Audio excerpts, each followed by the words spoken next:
Alors c'est assez, en fait c'est cyclique.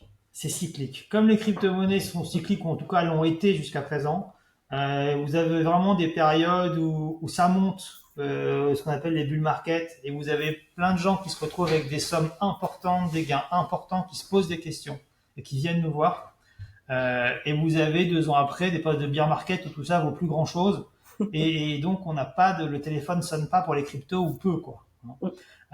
Donc ce cyclisme il reste réel, c'est-à-dire qu'on a eu beaucoup de clients en 2018, on en a eu beaucoup en 2021, et là on en a pas mal en ce moment. Voilà.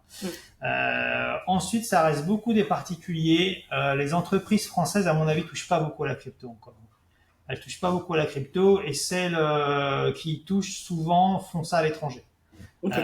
On a assez peu de boîtes françaises, ou en tout cas, elles touchent pas beaucoup mon cabinet. J'en ai quelques-unes, hein, mais c'est pas majeur. Donc mon sentiment, moi, c'est que ça reste encore très cyclique, pardon. Par contre, ces clients qui sont venus vers nous par la crypto-monnaie restent pour nous des clients sur les autres aspects de leur fiscalité patrimoniale. Donc, et ça, pour le coup, c'est pas cyclique, c'est permanent. Donc, pour nous, au-delà de l'intérêt, j'ai envie de dire intellectuel que ça représentait, d'essayer de comprendre comment faire fonctionner tout ça, ça représente un vrai gain de chiffre d'affaires également. Donc, est-ce que, bah, par ce prisme-là, vous diriez que cette stratégie, au final, elle a été gagnante, en fait, de vous positionner assez en amont sur le sujet. Donc, est-ce que ça, enfin, vous le disiez même déjà, hein, c'est que ça vous a permis d'attirer des clients qui finalement sont restés. Donc, est-ce que c'est quelque chose que vous préconiserez, par exemple, à d'autres cabinets Oui, ouais. oui. Alors, oui, je le préconise. Maintenant, il faut bien comprendre que faut jamais être trop en avance. Nous, on était très en avance. On y a consacré beaucoup de temps. On a eu des clients, mais on n'a pas eu énormément parce qu'il n'y en avait pas énormément à l'époque. Aujourd'hui, bien sûr, il y en a beaucoup plus. Mais aujourd'hui, vous avez les grosses machines qui se sont mises en route.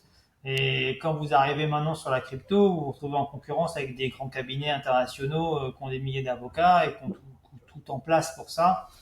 Donc c'est vraiment un travail de niche.